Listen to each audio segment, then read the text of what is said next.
Bismillah. Assalamualaikum warahmatullahi wabarakatuh. Semoga kamu-kamu yang mendengarkan podcast ini dalam keadaan sehat walafiat dan tetap semangat menjalankan puasa meskipun hari ini sudah masuk ke hari ke-13 Ramadan. Ibarat samudera, maka saat ini kita sudah hampir sampai di pertengahannya. Maka pilihan terbaiknya adalah tetap melanjutkan perjalanan sampai ke tepi dengan semangat yang setidaknya sama dengan semangat pertama kali kita menyambut Ramadan atau lebih baik dari itu. Bagi kamu yang dalam kondisi sakit, semoga dengan sakit itu Allah menggugurkan dosa-dosamu dan harapanku segera pulih ya untuk semangat lagi menjalani ibadah di bulan Ramadan ini. Nah, kali ini di podcast Kiti Andriani, aku akan bagiin 3 tips untuk kamu dalam menjalani ibadah di bulan Ramadan. Tips yang pertama adalah segala aktivitas niatkan untuk Allah. Nah, barangkali kadang kita lupa untuk berniat melakukan aktivitas-aktivitas kecil dalam keseharian untuk Allah. Kadang kita hanya berniat puasa, sholat, membaca Al-Quran untuk Allah. Padahal dalam satu hari di bulan Ramadan banyak sekali aktivitas yang kita lakukan, tidak hanya sholat, puasa, dan membaca Al-Quran.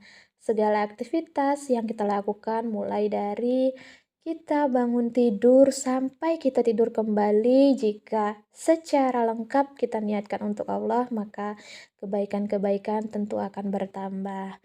Contohnya, ketika kita bangun tidur, kemudian kita mempersiapkan menu sahur misalnya, jika kita niatkan itu untuk Allah, maka kita akan mendapatkan kebaikan selain kebaikan berpuasa di bulan Ramadan.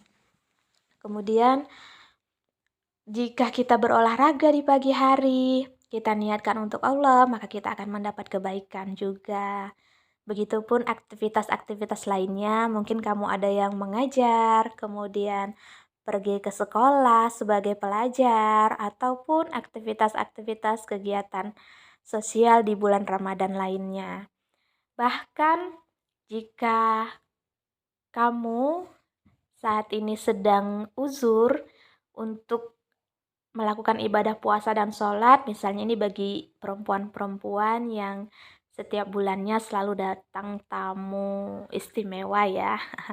Nah, jadi jika tidak puasa dan tidak sholatnya kita itu juga kita niatkan karena ketaatan kita kepada Allah, tentu ini akan menambah kebaikan untuk kita, akan bernilai ibadah ketimbang jika kita tidak sholat dan tidak puasa karena uzur tersebut tidak pernah kita niatkan bahwa itu adalah bagian dari ketaatan kita kepada Allah.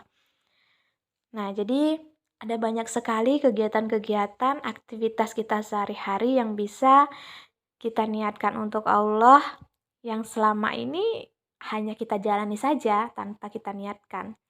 Jadi semangat ya untuk kamu agar segala aktivitas yang kamu lakukan tidak lupa untuk diniatkan untuk Allah. Nah, lanjut tips yang kedua, jika lelah maka bersyukur dan berdoa. Dalam melakukan aktivitas, apalagi di bulan Ramadan, kita menahan lapar dan haus, tentu hal yang wajar jika kita merasa lelah. Maka caranya adalah yang pertama kita bersyukur dengan berprasangka baik, barangkali dengan lelah yang kamu rasakan tersebut menjadi penyebab Allah ridho terhadapmu. Nah, selanjutnya adalah berdoa memohon agar Allah memberikan kekuatan untuk kamu melewati kelelahan itu, kemudian berdoa meminta pertolongan kepada Allah supaya menjadikanmu bisa menghadapi lelah itu dan dengan niat yang lillah. Tips yang ketiga adalah jika kamu menyimpang, kembalilah segera. Hal yang wajar apabila kita kadang keluar dari jalur perjalanan yang sudah kita pilih. Sebagai manusia biasa, kamu bisa saja sedikit menepi dari jalur kebaikan ke jalur yang sedikit terkontaminasi dengan keburukan. Misalnya juga pada awalnya kamu berada di jalur semangat hatam Quran, tetapi kemudian menepi karena lelah atau bosan, kemudian sampai berhari-hari kamu tidak membaca Al-Quran. Nah, terima dulu kondisimu tersebut, kemudian segeralah sadar untuk kembali ke jalur yang sudah kamu pilih. Seberapa banyak pun kamu ingin menepi, teruslah sadar untuk segera kembali lagi agar sampai ke tujuan semula. Demikian saja tips yang aku bagiin untuk kamu semua. Terima kasih, salam suara kebaikan, dan sampai jumpa. Wassalamualaikum warahmatullahi wabarakatuh.